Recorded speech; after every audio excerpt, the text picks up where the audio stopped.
Hello and welcome to Introduction to Comparative Politics. Once again, my name is Carrie Coberly and I'm incredibly excited to be teaching you this semester. Comparative politics is one of my absolute favorite subjects and I can't wait to talk about it with you all. This video is going to introduce the overall topic to you, essentially answering the question, what is comparative politics? Bottom line up front, comparative politics is the study and comparison of the domestic politics of other countries. It traditionally focuses on three questions. Why are some countries rich and some countries poor? Why are some countries democracies and some countries dictatorships? And why do some countries fall into civil war while others remain politically stable?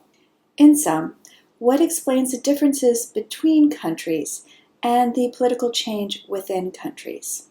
In this class, we are going to focus on three things. The first, obviously, is the domestic politics of countries around the world.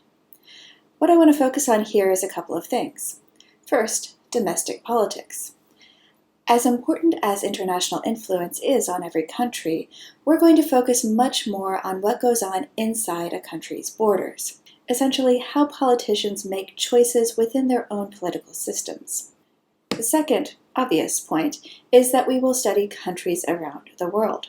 This isn't a class where we are going to compare the historical political development of the UK, France, and Germany, as interesting as that actually is.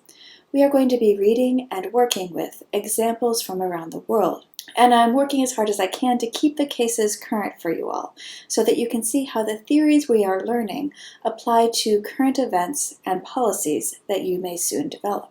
The second big thing that we're focusing on is both the causes and effects of political institutions.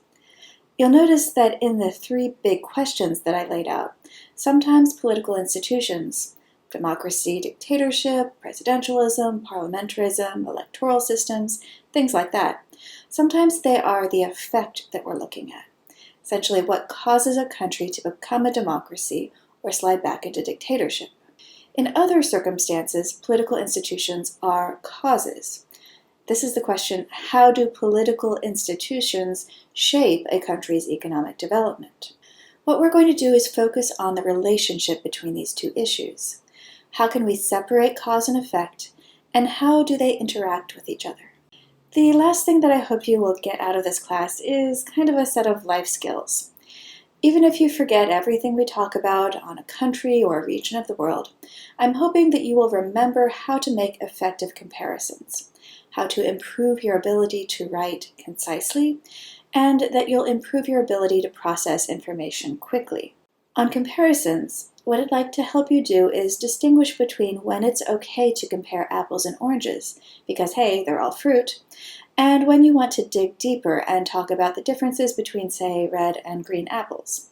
Finally, on literacy and writing skills, I'm going to help you learn how to read statistics better and academic articles more effectively. This should speed up your ability to read and process a lot of the material you're going to work with in college. On writing, you guys are already amazing writers, or you wouldn't be here, but we can all always do better. And I'm going to focus on helping you write very clear and concise arguments. The essays required for this class are all short.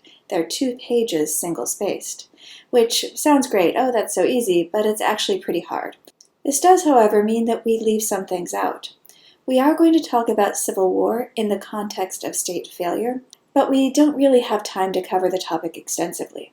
The second big gap is that we aren't going to talk a lot about historical political development, in particular the legacies of colonialism. This again is mostly due to a lack of time, but it's also partly because I'm trying to keep the focus on contemporary issues. How do politicians make decisions about the challenges they face today, no matter how those challenges arose? So the focus again is more on how some countries are able to break out of cycles of poverty and violence than how international powers got them there. With those caveats, I just wanted to say thank you very much for signing up for this class, and I really look forward to teaching you this year.